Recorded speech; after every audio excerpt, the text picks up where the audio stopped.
Hello, everyone from the 6th Congressional District of Florida. My name is Andrew Lane. I'm a second lieutenant in the United States Army. I just recently graduated from Embry-Riddle Aeronautical University in Daytona Beach, and as well I was a member of the Army ROTC program there. The purpose of this video is to allow those seeking appointments to the service academies to let them know about a great second option that they might not know about and that may actually better benefit them. So a little bit about me. I'm from just outside Orlando, Florida. I graduated from Winter Park High School in 2016. I applied to the United States Military Academy as well as the Army ROTC National Scholarship. While in high school, I received a 3-year Army National Scholarship, and I just received my Bachelor of Science from Embry-Riddle. During my time in college, I was an intern for then Congressman Ron DeSantis, and I just recently commissioned as a military intelligence officer detailed to the Field Artillery Branch, which means I will be a Field Artillery officer as a lieutenant, and then about 4 years, once I make captain, I'll transfer to be a military intelligence officer. So the ROTC scholarship itself has several requirements, of which are laid out on the screen. I will say if you are meeting the requirements for the service academies, chances are you're probably meeting the requirements for the ROTC scholarship. Part of the difference here is the difference in the physical portion of the application. All we have here are 1-minute push-ups, 1-minute sit-ups, and a 1-minute run. Then when you get to your university, under that Army ROTC scholarship, you will be expected to pass a regular Army physical fitness test, which is 2 minutes push-ups, 2 minutes sit-ups, and a 2-mile run. While you're filling out this application, it'll direct you to complete any necessary interviews or medical screenings you need. And also what's different with this application as compared to the Service Academy application is that you don't need a congressional nomination to get the Army ROTC scholarship. Also, there are 2 main different scholarships that are awarded while in high school. One is a 4-year and one is a 3-year. Like I said, I got a 3-year scholarship while in high school, which covers years 2, 3, and 4. And then my university specifically subsidized the first year, kind of as an enticement for me to attend that university.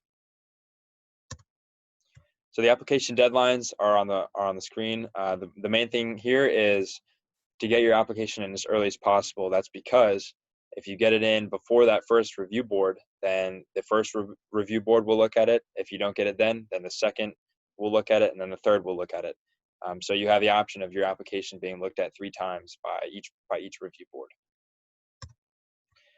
So the ROTC commitment is a little bit different than the Service Academy or West Point's commitment. It totals 8 years service requirement in the Army, and there's a number of combinations in which you can fulfill that service obligation. The first is 4 years active, and then 4 years in the reserves, or 4 years active, 4 years in the Guard. You can do all 8 active, you can do all 8 reserve, all 8 Guard, or you can do 20 active. It's really up to you. There are a number of combinations, and you can choose whichever may fit your civilian lifestyle you want to live, or whatever situation that you find yourself in. So the ROTC requirements here are on the left. Those are kind of the bare minimum things that are expected of you as a cadet while in ROTC. And then on the right side are opportunities, things that are open to you that you can apply for and go to. So on the left, we have requirements. And each university kind of runs their ROTC program differently. So this may vary. I would encourage you to look at whatever university you want to attend. And find out specifically what the requirements are. But generally, we have PT 3 times a week, usually in the mornings, and then you have your military science class, which is 1 day a week, and it varies from your freshman year is 1 hour, sophomore year is 2 hours, third and fourth years are both 3-hour lectures. Usually once a week, you'll have some type of leadership lab, which is where you actually get out. It's usually a couple hours long. You get out in the field and actually do those practical things that are expected of you as a cadet, and those things that you're expected to learn and expected to perform. And then on top of that, you'll be expected to attend a once per semester field training exercise. It's usually a Friday, Saturday, Sunday, or sometime on the weekend. where you'll actually, it's kind of like those labs, but it's much bigger and much longer and much more intense, and that happens once a semester. On the right side, the things that are open to you as a cadet that you can apply for are, there's a couple different programs here. CULP, which is cultural understanding and leadership. That's where you will apply to go to a certain country, and think of it as almost a study abroad opportunity where you and a bunch of other cadets from around the country come together, learn about a specific country, learn about their culture, and interact with whatever militaries are there. I was fortunate to be accepted. I went to Latvia, which is a Baltic state just near Russia. We learned about their problems with Russian aggression, their culture dating back to, hundreds of years ago. And I met some pretty cool people as well. CTLT is a program where they send cadets to active duty units, and you kind of just shadow a second lieutenant or first lieutenant. And you go around with them learning about what all the big Army has to offer. You learn about life in the Army, about life as a lieutenant, and you learn a lot about leadership as you are shadowing someone in a leadership role. While in ROTC, you can try out for the Ranger Challenge team. This is usually one team per battalion. And you can see on the bottom there, they do various things such as obstacle courses, extra PT, land navigation, and most importantly here is that they compete at the brigade level. So Embry-Riddle was in the 6th Brigade, which comprises of all of the states in the Southeast United States. And once a year, we go and compete against all those other battalions. If you do well enough, you can travel to West Point to compete in the Sandhurst International Military Skills Competition. I was lucky to be on that team, and we went to Sandhurst the spring of 2019. There's also the color guard team. They do various guards and drills around the area and high schools and things like that. And then as a cadet, you're also afforded the opportunity to go to various real Army schools. So Air Assault School, Airborne School. There are a few others that are offered. Those are the main two that you have the opportunity to attend. So this is just a basic layout of what you can expect to learn in that 1 hour or 2 or 3 hour course that you have once a week, where you go to class. You're being taught by an active duty officer, and they teach you. There's some lessons here on the screen that you can read, and each year they kind of increase in intensity and kind of tailor that curriculum to you learning how to be an Army officer. Also on here are the ways that you are evaluated as a cadet, and how good you are, or your leadership roles, or however you want to put it. So freshman and sophomore year, you're mostly evaluated by those senior cadets, those that have fulfilled all of the ROTC requirements and obligations, and they are entrusted to come back and evaluate those freshmen and sophomores about their leadership skills and their tactical skills and things like that. Junior year, you are evaluated by cadre. Now, this is mainly cadre at what we call advanced camp, which is your 30-day evaluation in Fort Knox, Kentucky, between your junior and your senior year. So all throughout your junior year, you'll train for those certain elements that you'll be assessed on at advanced camp, and you'll be cadre evaluated both during your junior year and as well as at advanced camp. And then once you complete advanced camp and any other necessary training you need, then you'll come back your senior year. You will be that cadet leader in that battalion, and you'll be mainly evaluated by your professor of military science, your PMS. And that all of those evaluations play into your ranking as a cadet, and eventually how you will assess into getting a job in the Army after ROTC. So this is that cadet assessment I was talking about at advanced camp. You can see the mission here and some of the things that you're assessed on throughout these things you're assessed on throughout advanced camp, as well as your entire time at ROTC. So almost everything you do in ROTC has something to do with these 14 items here. PT is constantly, like I said, 3 times a week. So the APFT and your height and weight. Map reading and land navigation, that's something that you'll do again at those field training exercises and those labs. Basic rifle marksmanship. You can see a picture here of a cadet being instructed on how to qualify and zero a rifle. First aid, medical care, CBurn, which is putting on a gas mask and going into a gas chamber. You'll have certain amounts of ruck marches, certain distances, buddy team live fire, which is again shooting rifles, grenade throws. You'll rappel off a tower here we have on the right side. Obstacle courses, I think we saw one on the previous slide, and then blue cards. So blue cards are a way of evaluating your leadership ability and your leadership potential as well. So all of those things are done throughout your entire time at ROTC. And then when you're at advanced camp, that's when you're actually evaluated, and those evaluations play a factor into your ranking as a cadet. So cadet life, this is kind of the main portion of why I'm doing this presentation. I mean, obviously you want to apply and get into a service academy.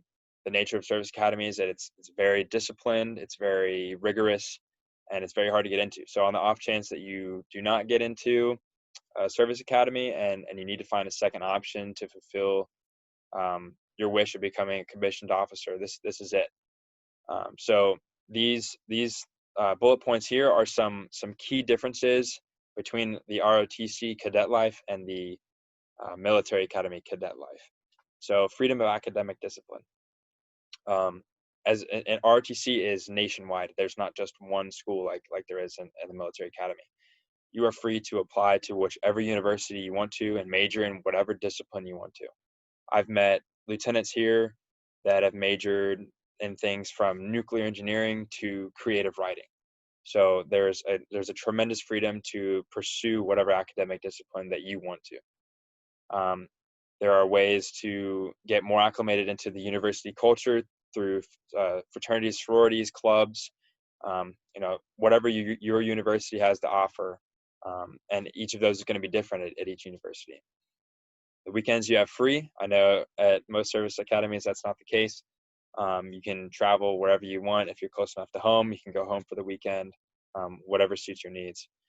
And then at your university, your major will be taught by civilian professors in civilian classrooms wearing civilian attire, all of which are not the case, or mostly not the case for service academies.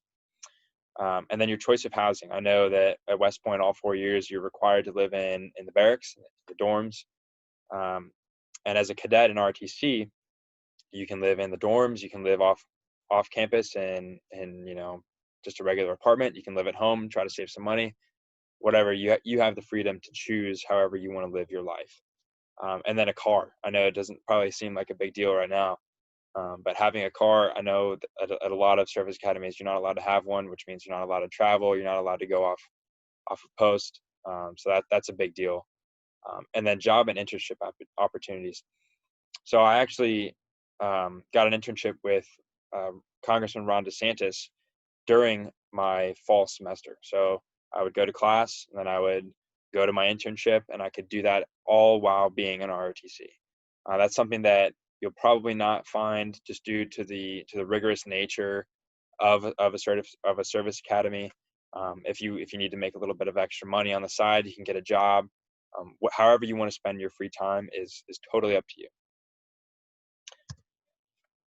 So choosing your job in the Army, this is a little looking forward towards maybe your junior and senior year in ROTC, but it's still important to touch on because at the end of it, you will be a commissioned officer just like those that attend West Point.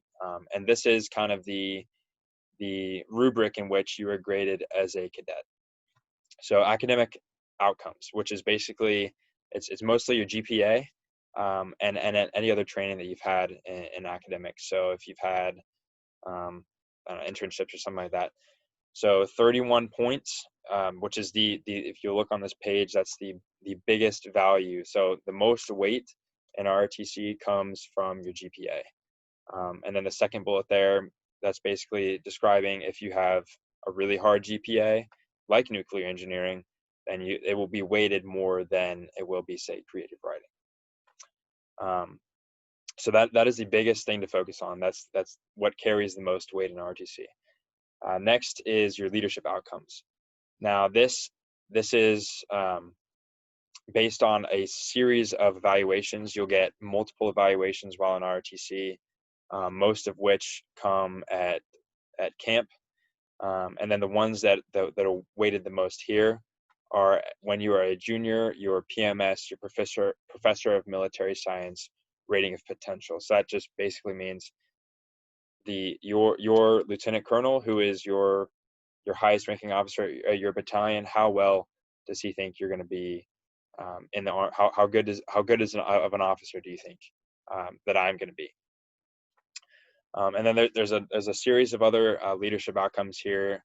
Recondo is if you do really well at camp, you get an extra point.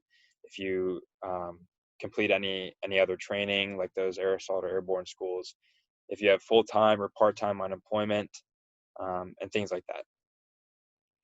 And then your physical outcomes. So this is, you will take 3 APFTs, 3 Army physical fitness tests, 2 at your university before you go to advanced camp, and 1 at advanced camp. And then also thrown in there are any other, if you're on an NCAA team, if you're an intramural or something like that, you'll get extra points for that.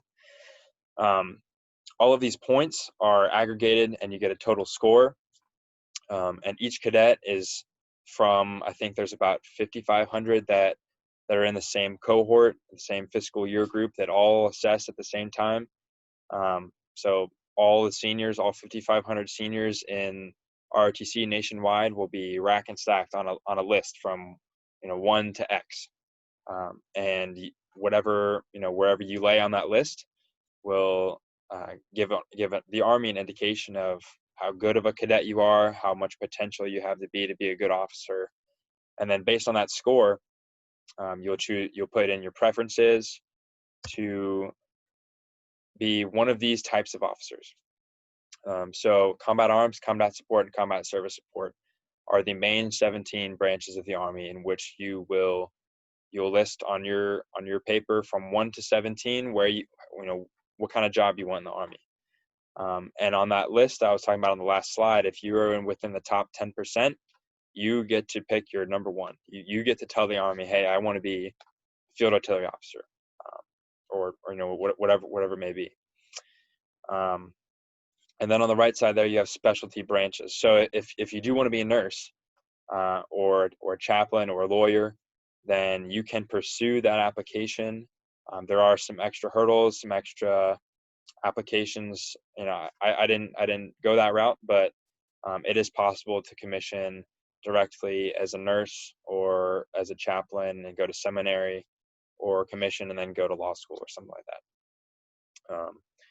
So this does seem very far forward looking, but this is one thing that you need to, at this point in your life as a high school junior or senior, look at and say, is the Army for me? You might really want to serve in the military, but is the Army for me? And I would encourage you to look at each of these branches, find out exactly what that branch does, how it supports the Army and the military as a whole, and then look at the opportunities that branch or your job would offer you. And at this point, for me, it would be too late to say I don't want to join the Army. But at this point in your life, I would definitely take a look at these options and say, maybe I want to be an airplane pilot, a fixed wing pilot. Maybe the Navy or the Air Force is a better route for you. Maybe you really want to fly helicopters, then the Army would be a great route. So just looking at where you want to be and what kind of jobs you want, and then also what kind of opportunities you want after you get out of the Army or whatever service, and how that's going to set up for you. So just a quick tidbit about me. I knew that I wanted to in some way serve in the civilian intelligence community. So I wanted to take the experience that the Army could give me, translate that, being a military intelligence officer, translate it into the civilian sector, and get some sort of intelligence analytic job in the civilian sector. So I hope this presentation helped. If you need to have any more questions, feel free to contact me or anyone at Congressman Waltz's office. I know they're more than happy to help. I'm sorry for you. The circumstances of today cannot let you meet in person those that did serve and did go to those service academies, but ROTC is a fantastic option. I know it might not seem as prestigious as going to a service academy, but in the end, you will be a lieutenant, you will be an ensign, or whatever branch you choose, and you will be just like those peers that did go to those service academies. So I hope this helped. If you have any questions, feel free to contact Congressman Waltz's office. I know they'll be happy to help you. So have a nice day.